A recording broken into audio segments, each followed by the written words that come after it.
Selamat pagi, saudara-saudara yang saya kasih dalam Tuhan Yesus Kristus. Puji Tuhan, kita boleh kembali berkumpul, ya, mengadakan kebaktian ini sebagai jemaat Tuhan. Sebelum saya mulai khotbah, saya ingin mengucap dulu Happy Chinese New Year. Selamat Tahun Baru. Kalau di Indonesia Imlek. Kalau orang Teochew, Xin Chia Jui. Nah, kalau Hokkien juga hampir sama. Kalau orang Hakka, Kyung Hee Sinyan. Kalau Mandarin, Zu Ni Chun Ye Kuai La. Happy Chinese New Year, ya, puji Tuhan. Baik, kita akan mendengarkan firman Tuhan. Sebelumnya mari kita berdoa terlebih dahulu.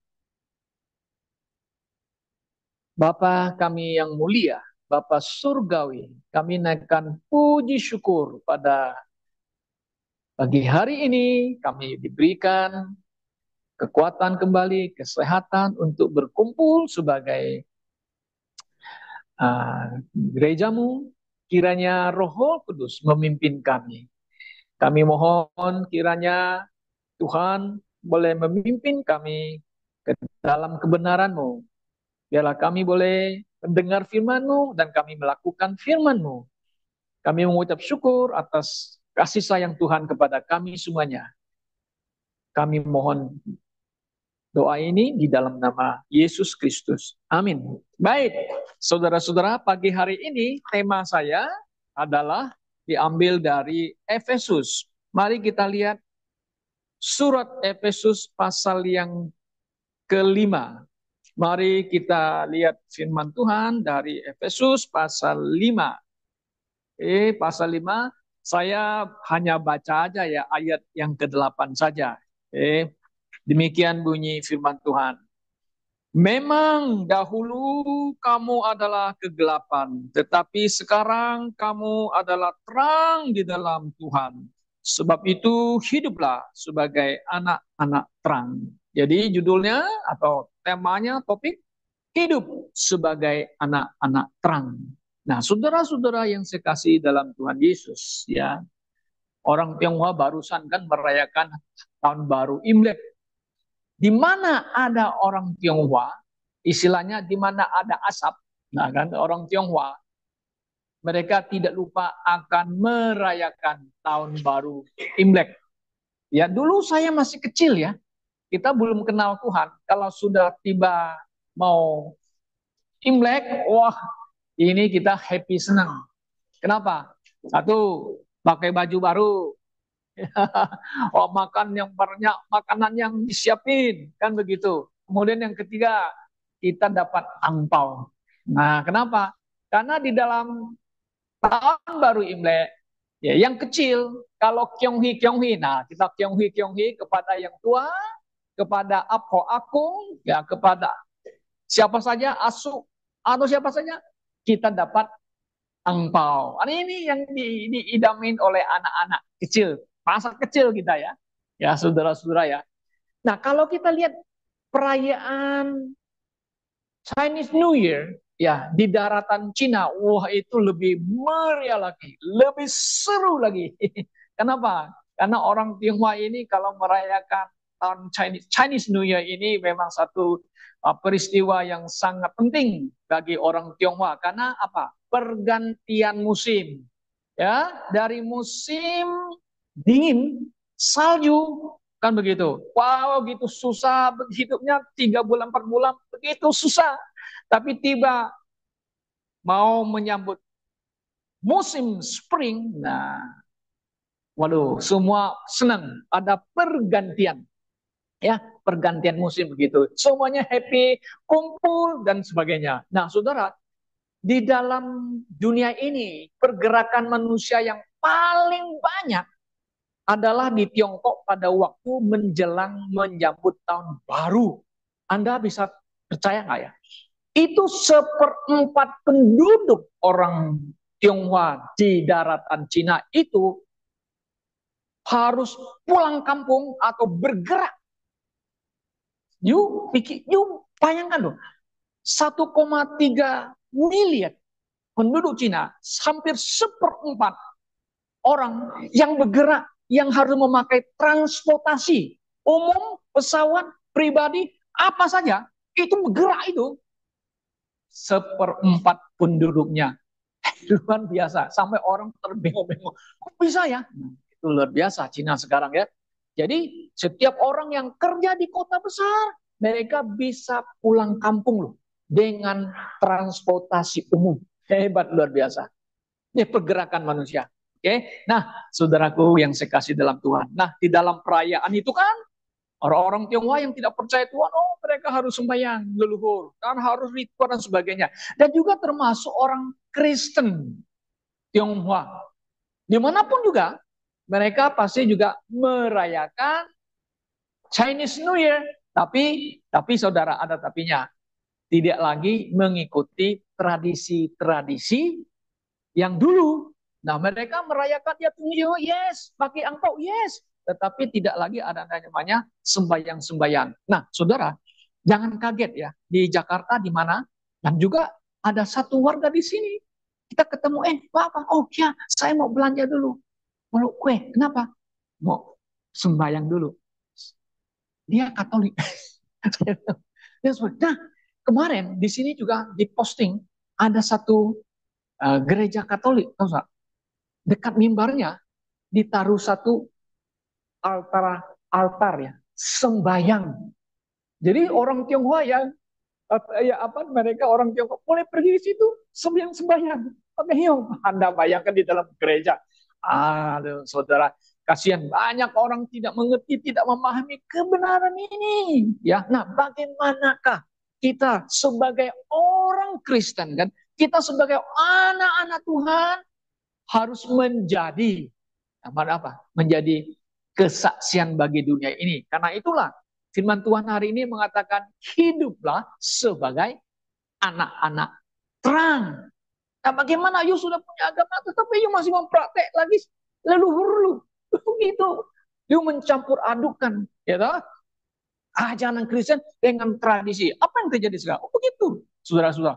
Nah, bukan hanya orang Kristen ya, tetapi juga ada latar belakang suku-suku lain ya, yang Kristen, tapi mereka masih pegang tradisi-tradisi nenek moyang.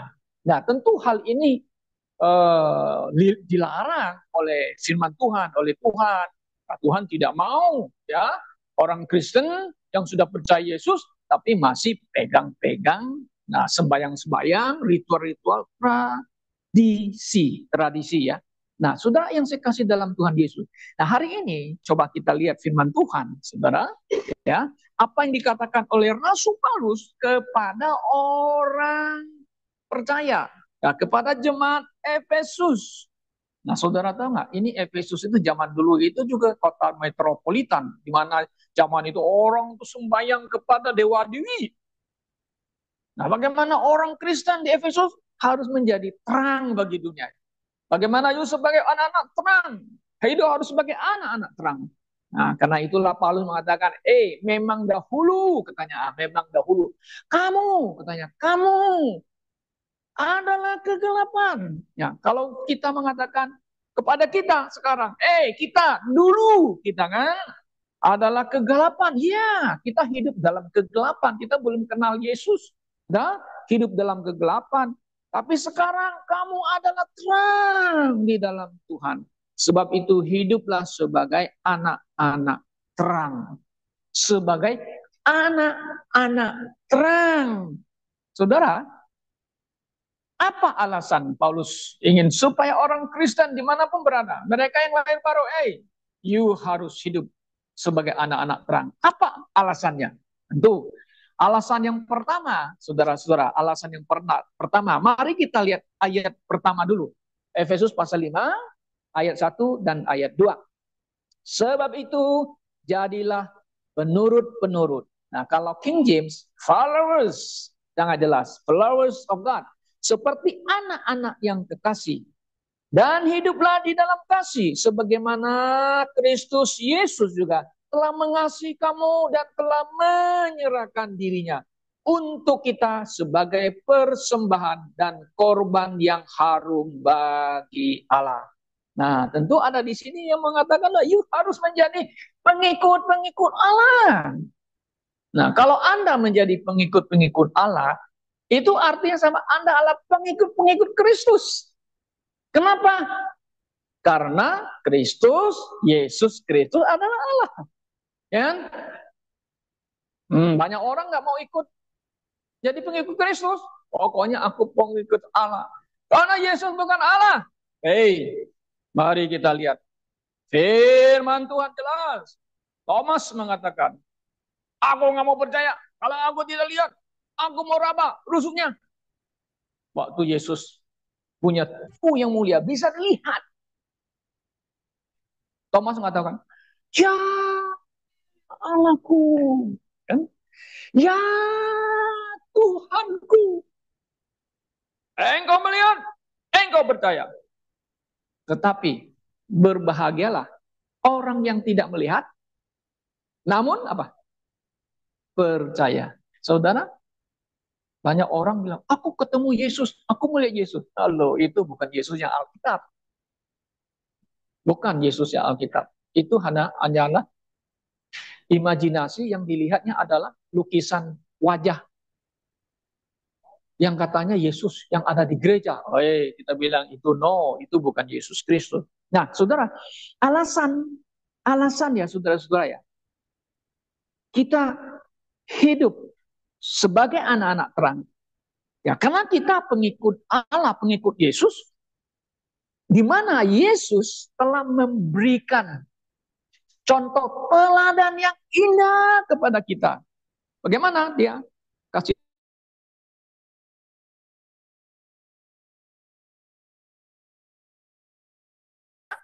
untuk kita sebagai persembahan dan korban yang harum bagi Allah. Nah, dia menunjukkan, dia memberikan contoh kepada kita. You mau hidup sebagai anak terang? Oh yes. Ya, kita harus menjadi anak-anak terang, hidup sebagai anak-anak terang ya.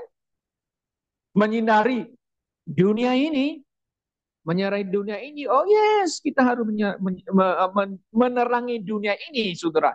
Karena dunia ini apa? Penuh dengan kegelapan, ya kan? Dunia yang penuh kegelapan.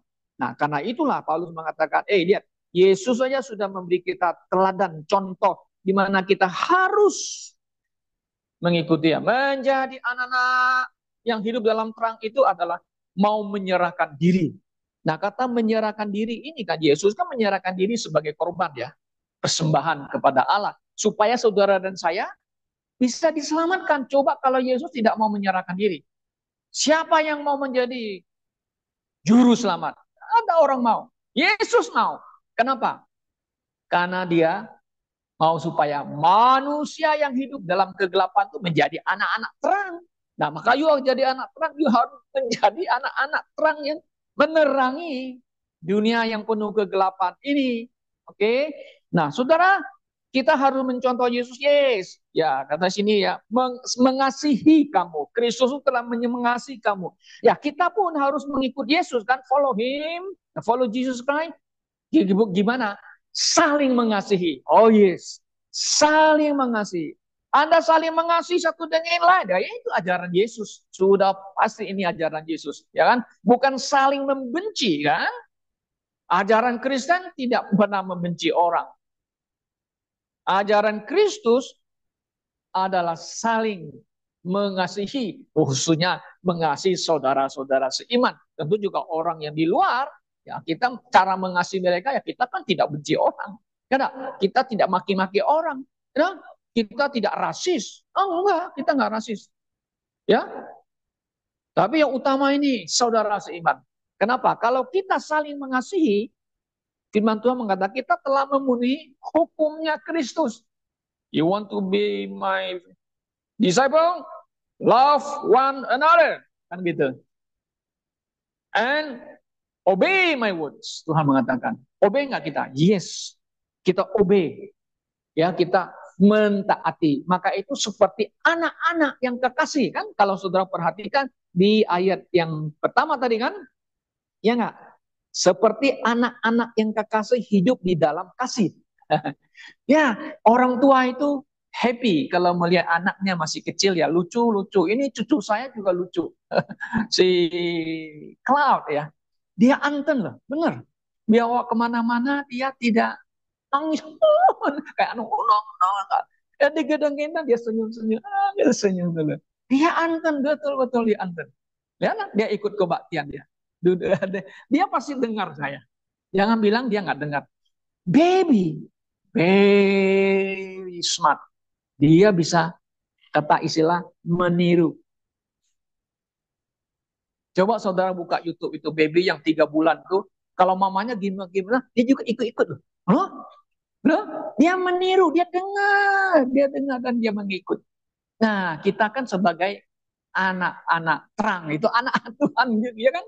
Kita followers.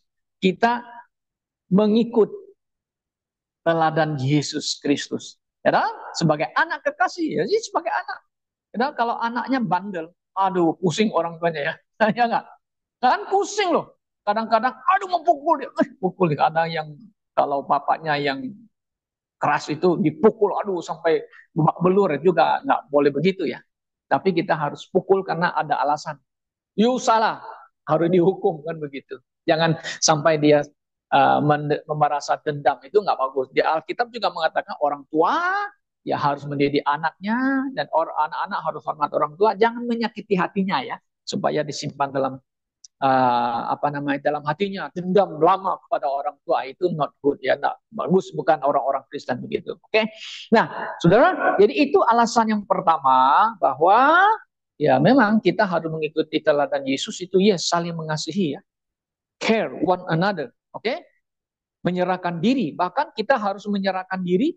Paulus mengatakan di Roma pasal 12 ya, mempersembahkan kita sebagai persembahan yang hidup dan kudus. Itu adalah, kalau terjemahan lain itu ya, ibadahmu yang sejati. Tapi kalau yang terjemahan lain itu bukan sejati ya, gitu ya saudara. Yang coba saya baca di Roma pasal yang ke-12, saudara baca di dalam King James itu bisa lebih, saudara bisa lebih memahami ya. Oke, di sini mengatakan ya, mempersembahkan tubuhmu sebagai persembahan yang hidup, kudus, dan berkenan kepada Allah, yang mana itu adalah pelayanmu yang sepatutnya. Nah, sepatutnya. Reasonable service. Nah, kalau pakai ibadah yang sejati, itu mungkin bisa jadi pahamnya begini. Di dunia ini, kita harus jujur ngomong. Tidak ada ibadah yang sejati. Apa ibadah sejati? Ada nggak? Kami punya ibadah sejati. Oh yang ikut? Nggak ada. Ibadah sejati itu nanti bukan di dunia. Kita pulang nanti di kingdom of God, apa di the millennium kingdom. Kalau sekarang itu hanya kan bayang-bayangan saja. Nanti yang sejati itu ibadah nanti kepada Yesus di kerajaan 1.000 tahun. Wah, di dunia ini nggak ada namanya ibadah sejati. Oke, tapi kita sepanjang hidup kita adalah melayani Tuhan. Nah, betul. Ya, kita berbakti kepada Tuhan. Yes. Ya, kita ikut kebaktian di sini. Kita itu adalah bagian daripada our service kepada Tuhan. Anda memberikan persembahan. Itu adalah service. Anda menyerahkan diri melayani Tuhan. Itu adalah pelayanan kita. Ya? Anda memimpin kebaktian. Anda itu melayani. Ya, melayani Tuhan. Oke. Nah, jadi kita lihat bahwa alasan pertama, karena kita pengikut Kristus, kita mau meneladani, mencontohi Yesus Kristus. Oke. Kemudian yang kedua, saudara-saudara, yang alasan yang kedua, kita lihat ayat yang ketiga.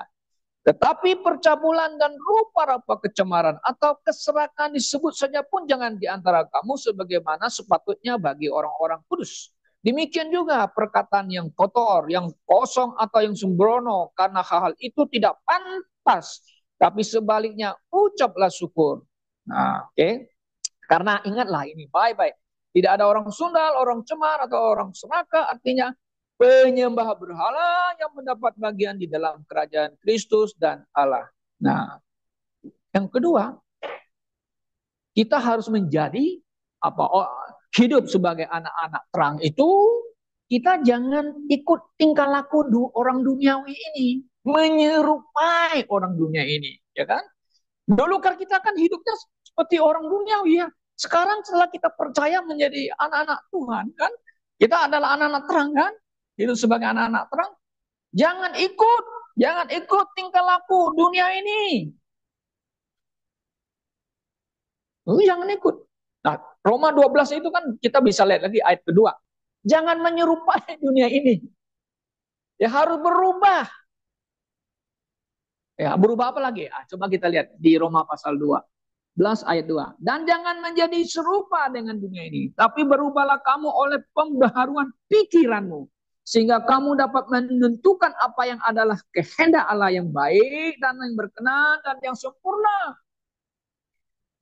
Kita menjadi anak-anak Allah, yes. Kita adalah orang-orang yang harus hidup sebagai anak terangnya kepada dunia ini. Anda jangan ikut-ikut mereka. Jangan ikut-ikut tingkah laku mereka. Ya kan? Kita tidak mengikut lagi. Tapi kita adalah orang-orang yang mau berubah cara pandang kita, pikiran kita. Ya kan?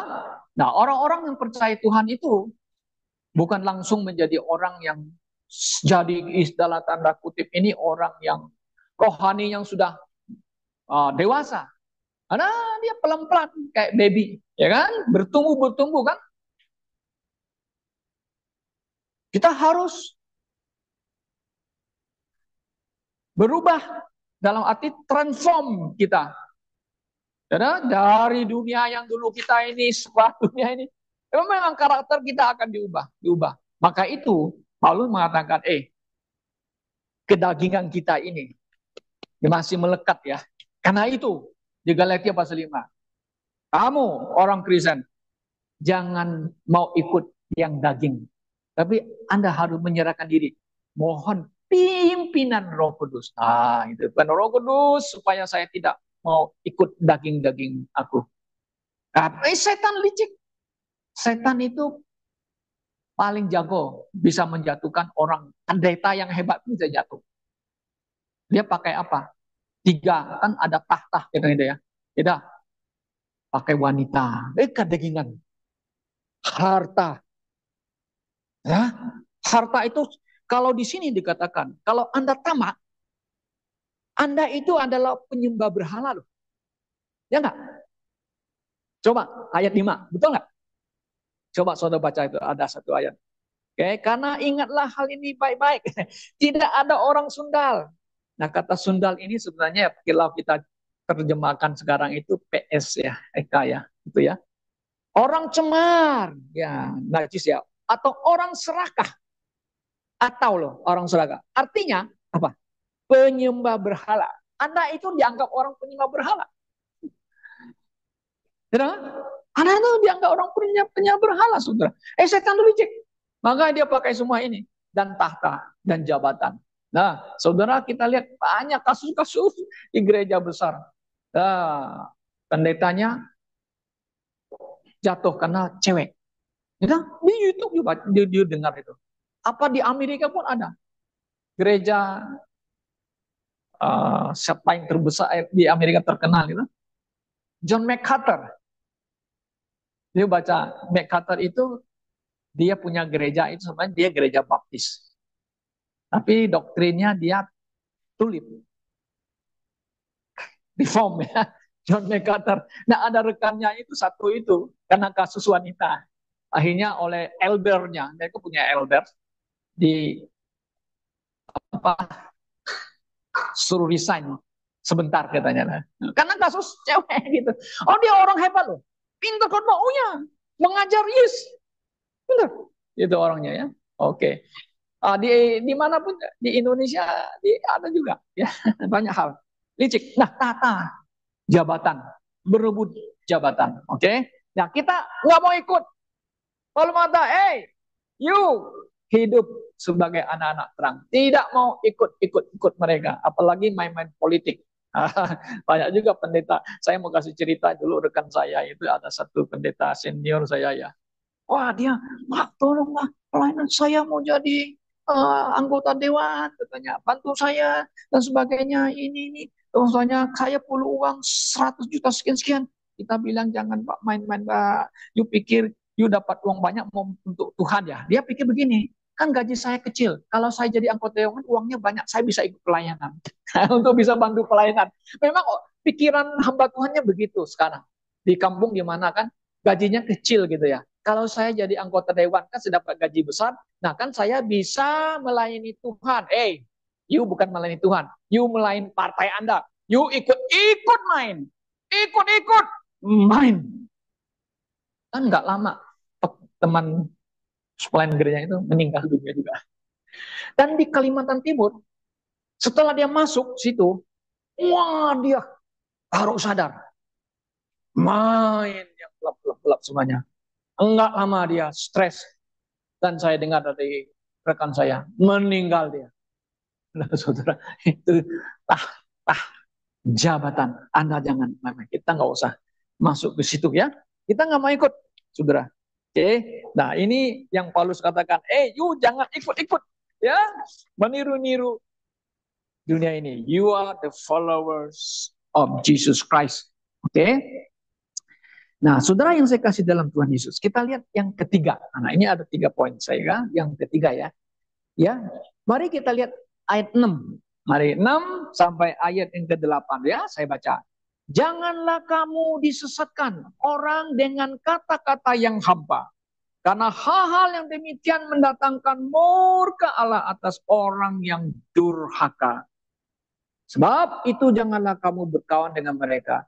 Memang, nah dahulu kamu adalah kegelapan. Tapi sekarang kamu adalah terang di dalam Tuhan. Sebab itu hiduplah sebagai anak-anak terang. Oke, ini yang ke poin ketiga itu kita simpulkan. Kita hidup dalam apa sebagai anak-anak terang. Ya, kita nggak usah lagi tidak mau disesatkan. Oleh apa? Oleh kata-kata. Kalau TB terjemah itu kata-kata hampa ya. Nah, kalau King James itu bukan kata hampa, tapi vain words, kata-kata yang sia-sia, kata sia-sia. Nah, kata sia-sia ini kalau kita lihat bisa diterjemahkan sekarang itu adalah juga berita-berita yang ada sumber nggak benar, hoax namanya, hoax. Itu berita hoax itu ya sangat bisa mempengaruhi masyarakat dunia loh. Luar biasa.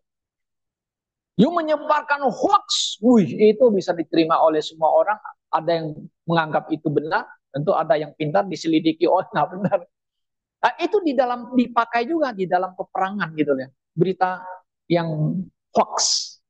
Nah, di PL itu juga selalu kalau perang itu harus diberitakan berita-berita propaganda yang hoax gitu ya, hoax gitu ya, saudara. Nah, di dalam kekristenan kita artinya bahwa kata-kata yang manis-manis, kata-kata retorika yang indah-indah, tapi sia-sia punya kata-kata. Oke, nah kita jangan tertipu, artinya jangan disesatkan oleh kata-kata ini. Kenapa? Membahayakan kita, saudara. Mari kita lihat banyak ayat yang bisa kita ambil. Coba lihat di Roma pasal 16. Oke, di Roma pasal 16. Coba kita lihat Roma pasal 16. Ayat yang ke-17 dan 18 ya. Tetapi aku menasihat kamu. Nih Paulus menasihat orang-orang Roma lagi nih. Oke. Saudara-saudara, supaya kamu waspada. Nah, perhatikan waspada itu. Terhadap mereka. Mereka ya. Yang bertentangan dengan pengajaran yang telah kamu terima. Menimbulkan perpecahan dan godaan. Oke, sebab itu hindarilah mereka. Ya, contradict to doctrine, our doctrine itu di situ bisa katakan. Ayat 18. Sebabnya orang-orang demikian ya mereka tidak melayani Kristus. Nah, ini kan nggak melayani Kristus. Kenapa? Mereka bukan the follower of Christ. Mungkin mereka follower of God. Paham ya? Anda follower of God, you have followers of Christ. Because Christ is God.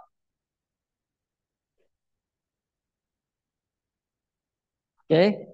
Ada juga mengatakan, oh I'm follower Christ. Tapi Christ-nya bukan Christ yang di Alkitab. Kenapa? Karena mereka mencampurkan doktrin-doktrin dengan tradisi. This is not follower of Christ. No, kita bilang. Nah, di sini mengatakan, orang-orang demikian tidak melayani Kristus, Tuhan kita. Tetapi melayani perut mereka sendiri. Nah, ini kepentingan pribadi ya. Dan dengan kata-kata mereka yang muluk-muluk dan bahasa mereka yang manis, mereka menipu orang-orang yang tulus hatinya. Bayangkan, ini orang-orang Kristen yang tulus hatinya, tapi tertipu. Bisa dikatakan pakai hoax. Yes. Ajaran-ajaran yang menyimpang, ajaran yang bukan dari Yesus, ya. Mereka mengatasnamakan Yesus. Nah, Paulus ini minta, kamu, you are followers of God, follower of Christ. You hiduplah sebagai anak-anak terang. Kita jangan disesatkan oleh kata-kata vain word. Nah, ini vain word juga ada hubungannya, saudara, dengan kata-kata yang retorika yang indah, kata-kata yang bagus, ya, yang mengandung unsur filosofi. Wah bagus katanya, bagus, wah filosofi. Nah, Paulus mengingat kembali, be careful, hati-hati. Di mana kita dapat? Di Kolose pasal 2. Saudara perhatikan. Di Kolose pasal 2. Mari kita lihat. Kolose pasal 2 ayat yang ke-8. Nah, ini orang Kolose ini, wah, mereka hampir-hampir bisa dipengaruhi oleh filsafat manusia. Nah, mari kita lihat ayat yang ke-7 dulu kita baca ya. Nah, Paulus ini mengatakan, orang Kolose, hendaklah kamu berakar di dalam dia Yesus dan dibangun di atas dia. Nah, maksudnya apa? Kita harus berakar. Bagaimana cara berakar?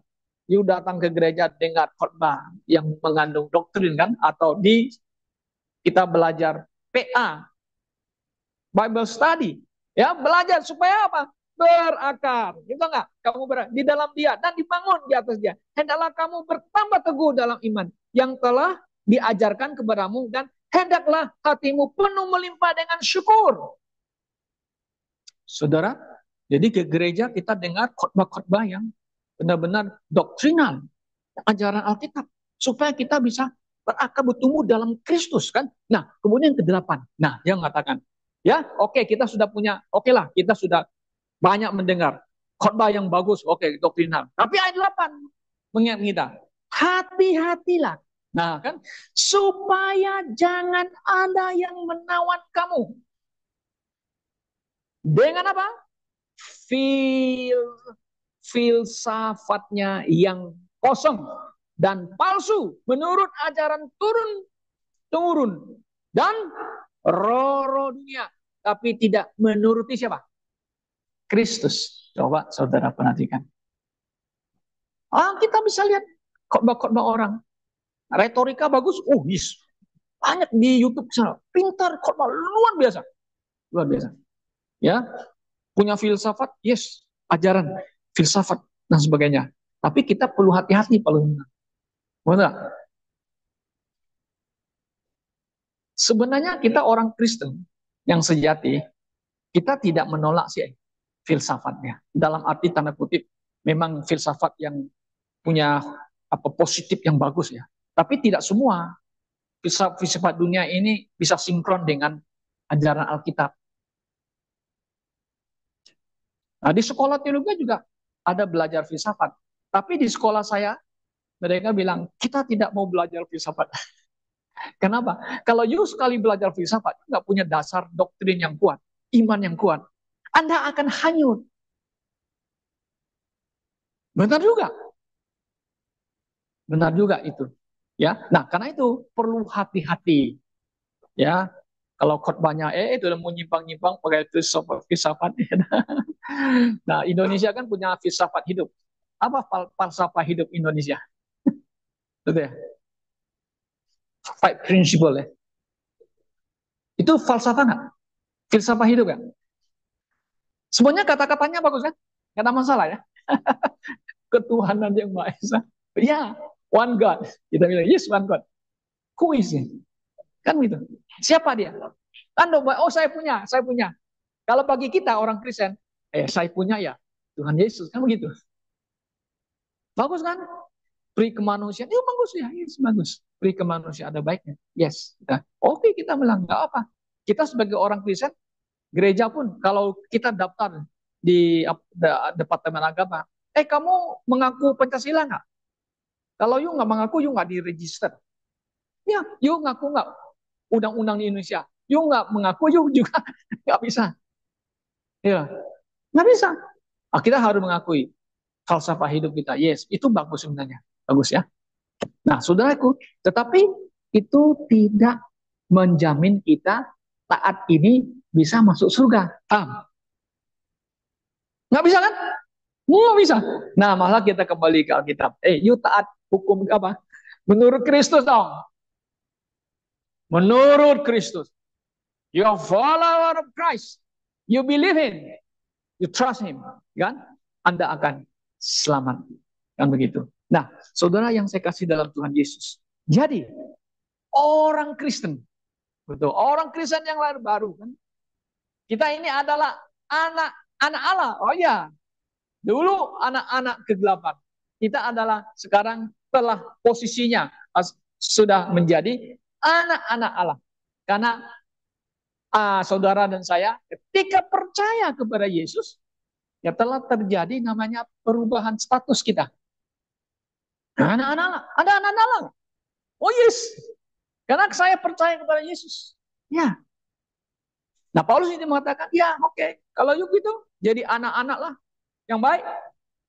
Jadi pengikut-pengikut Allah. Berarti Anda pengikut Kristus. Kita pengikut Kristus. Tapi kita tidak pengikut Kristus dalam arti bukan meniru-niru Kristus ya. Nah, banyak orang Kristen salah paham. Oh, saya pengikut Yesus. Kita harus meniru Kristus. Yesus pergi ke jalan, tumpang tangan, sembuhkan orang. Itu bukan. Itu yang niru. Paulus mengatakan, jadilah pengikutku seperti aku mengikut siapa? Kristus. Ya. Jadi ada orang ngomel, kita nggak boleh ikut manusia. Kita harus ikut Yesus. Paulus ke manusia. Tapi Paulus yang dia ngomong. Di 1 Korintus berapa? 11 ya. Coba kita lihat. 1 Korintus 11. Saudara lihat. Di sini ayat 1 kan mengatakan demikian.